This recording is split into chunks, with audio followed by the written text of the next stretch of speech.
এখন জাতীয় পার্টির প্রার্থীর চাইতে যদি ভালো শক্তিশালী প্রার্থী পাওয়া যায়, আমরা সে যদি ক্লিন ইমেজ থাকে, তার বিরুদ্ধে যদি কোনো সহিংসতার অন্য কোনো আলামত না থাকে, অবশ্যই পাবেন, দেবো না কেন। আওয়ামী লীগের সমর্থক হলেও যারা ক্লিন ইমেজের এবং যাদের বিরুদ্ধে কোনো মামলা বা সহিংসতার অভিযোগ নেই, তারা জাতীয় পার্টিতে যোগ দিলে দলীয় মনোনয়ন পাবেন বলে জানিয়েছেন দলটির কো চেয়ারম্যান মোস্তাফিজার রহমান মোস্তফা। শনিবার রংপুর নগরীর সেন্ট্রাল রোডে জাতীয় পার্টির কার্যালয়ে এক কর্মী সমাবেশ শেষে সাংবাদিকদের তিনি একথা বলেন।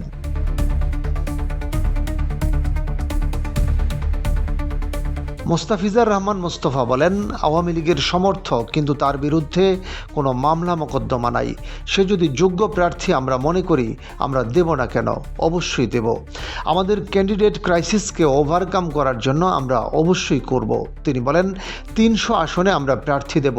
এখন জাতীয় পার্টির প্রার্থীর চাইতে যদি ভালো শক্তিশালী প্রার্থী পাওয়া যায়, তার যদি ক্লিন ইমেজ থাকে এবং তার বিরুদ্ধে কোনো সহিংসতার কোনো আলামত না থাকে, তাহলে মনোনয়ন দেব না কেন, অবশ্যই দেব।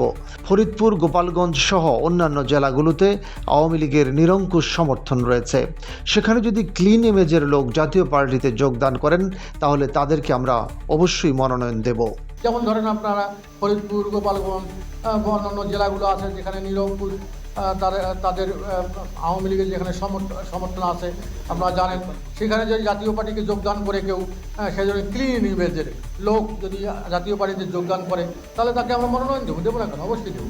জাপার এই কো চেয়ারম্যান বলেন, গণতন্ত্রের স্বার্থে যারা গণতন্ত্রের পক্ষের শক্তি এবং এ ধরনের মব ভায়োলেন্সে নাই, তাদেরকে বাঁচানোর জন্য বিএনপির একটা ভূমিকা থাকতে হবে। তা না হলে বিএনপি একা হয়ে যাবে। সামনে যদি নির্বাচনে জাতীয় পার্টি না থাকে, তাহলে ইসলামী ঐক্যজোট, জামায়াতে ইসলামী, চরমোনাই, এনসিপি, গণ অধিকার পরিষদ দলগুলো থাকতে চায়, আরেক দিকে থাকতে চায় বিএনপি।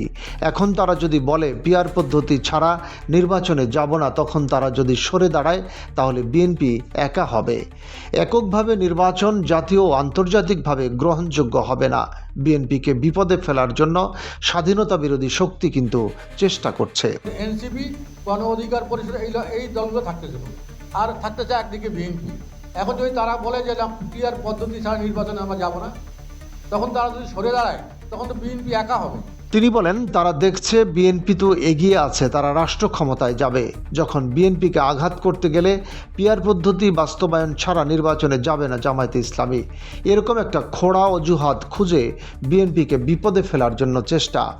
এজন্য সব দলের অংশগ্রহণ নিশ্চিত করতে বিএনপিকে জাপার মহাসচিব এমন কথা বলতে পারেন বলে জানিয়েছেন তিনি। এদিকে জাপার কো চেয়ারম্যান মোস্তাফিজুর রহমান মোস্তফার এ সকল বক্তব্য ঘিরে রাজনৈতিক মহল এবং রাজনৈতিক বিশ্লেষকদের মাঝে শুরু হয়েছে নানা জল্পনা কল্পনা।